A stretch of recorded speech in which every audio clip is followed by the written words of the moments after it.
Hi guys, welcome back to my channel, Critics Cup, and today this will be my review of the new Black Widow film that's just come out on Disney Plus Premier Access and in cinemas. Now, overall, I think I really enjoyed this film actually. It's a lot better than I was expecting going into it. I didn't think Marvel would be able to pull off a Black Widow film so late, especially after the way her story ended in Endgame.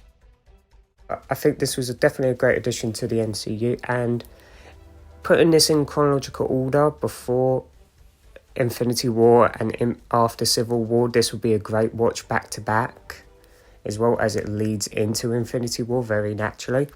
I think there's definitely a lot of problems still though. It's definitely, out of every Marvel film up to this point, it's got the least amount of jokes. I feel like most of the jokes come from Red Guardian himself and Yelena's sense of humour and style, but overall, it's definitely one of the more serious Marvel films, in lines with the likes of Winter Soldier and Civil War. Now, the best part about this film is definitely the supporting cast. Scarlett Johansson does shine in the film, but I do feel like the rest of the cast do get still the spotlight a little bit. Like Florence Pugh as Yelena is a great addition, and I can't wait to see more from her character. Her sense of humour and all her action scenes were terrific. David Harbour as Red Guardian, please give him a Disney Plus show, seriously, he deserves it. He's a very cool new character, and I hope he faces off against Sam Wilson's Captain America in the future. And I definitely feel like he was short-handed with his action scenes. He could have done with his own big set piece. Definitely when he was facing Taskmaster, it would have been really cool to see him actually knock Taskmaster down. Yeah, I love that they also gave him a suit, because I read the other day that apparently they nearly didn't give him the suit, which I think is ridiculous. Like, that's what makes it a superhero film. Like, they got to have the costume. Like, otherwise it's just like a Jason Bourne film or Mission Impossible film at that point. And I love the suit as well. It's a terrific design and a great colour scheme. Travice's character is also really intriguing and interesting, and I hope she becomes more like her comics counterpart without spoiling too much down the line. I feel like there's something there that they could explore. The best scenes in the whole film is definitely when they're all together as a family as well. It's the highlight. I think this is one of the few Marvel films actually, maybe the more quieter moments actually get room to breathe without shoving in the joke. Looking at you for Ragnarok. But yeah, like the family scenes, you really feel like they've all gone through like this horrible experience together.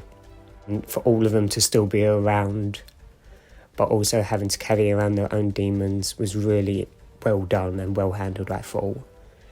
There is one scene in particular where they do try to force in a joke, which I felt was a bit unnecessary and a bit out of place. And also, one final thing that I absolutely love about this film was definitely the opening credits. I did not think Disney and Marvel would ever go that far with an opening credits scene. I just thought it was really well handled. The score and everything about that scene was really good.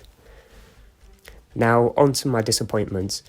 If you're a huge Taskmaster fan, just pretend it's not Taskmaster, because this is not Taskmaster. I'm going to just give you that warning now, without spoiling too much, but if you're a huge fan of that character from the comics and other media, you're not going to get the version you were hoping for in this film. It's just in name only, and the skill set.